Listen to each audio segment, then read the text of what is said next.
Ayan mga palangga, magandang araw, magandang buhay sa lahat ng manonood. Ngayon ay nandito ako sa garden namin. Ayan, silip ko yung aming ubas. Napakaraming bunga, guys. Hilaw pa. Ayan. Medyo hilaw pa siya, alanganin pa. Ayan guys. Nandito lang siya sa aming bakuran. Sa baba ng bahay namin. Ayan guys, ang dami niyang bunga. Pero hilaw pa. Ayan o. Ayan. Dito lang yan sa Albaha. Dito lang yan sa Albaha. Yung maraming ubas. Ayan.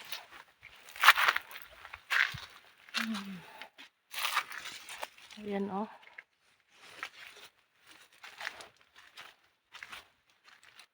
Pasok tayo sa loob mga palangga. Ayan. Ganyan ang bunga niya. Ang dami.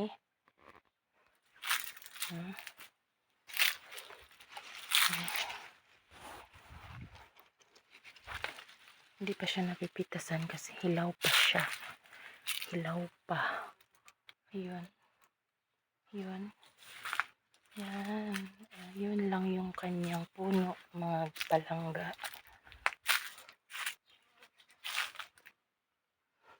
Yan lang yung kanyang puno. Yan lang siya.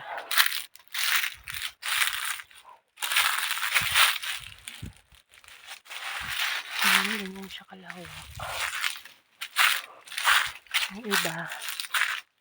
Yung iba, nabubulok na. Oh. Yan siya guys. Ganyan siya kalawak. Ito mukhang maganda. Malapit na itong mahinog. Basta't nag-golden brown na siya. Malapit na mahinog kasi matamis na. Ayan, ganyan siya kalawak mga palangga.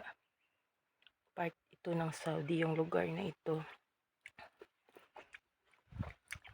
Parang kumbaga sa atin, yung klima dito, parang Baguio. Malamig. Yung summer, pero dito ngayon, medyo mainit lang. Pagdating ng hapon, makulimlim, malamig na siya. Tapos ating umuulan. Ayan. Dito mo lang matitikman yung iba't ibang prutas. Libre. Kaya yung mga prutas dito at gulay, mura lang yung benta. Kasi nga, halos yung dito may mga farm. Yung mga nakatira dito may farm. Kaya ayan. Ayan. Ayan. Ito ay ano to. Yung kanyang abono. Ayan. Ito yung ubas na to guys. Pagtapos na tong mamunga, unti-unti na tong malalagas yung kanyang mga dahon. Tapos makakalbo na siya. Pag tiningnan mo, parang patay na. Kasi dry na siya. Wala na siyang dahon. Yan guys. Ganyan lang mga palangga. Ang puno ng grapes. Ayan. Sobrang dami ng bunga. Bye. Good luck mga palangga. Bye-bye na.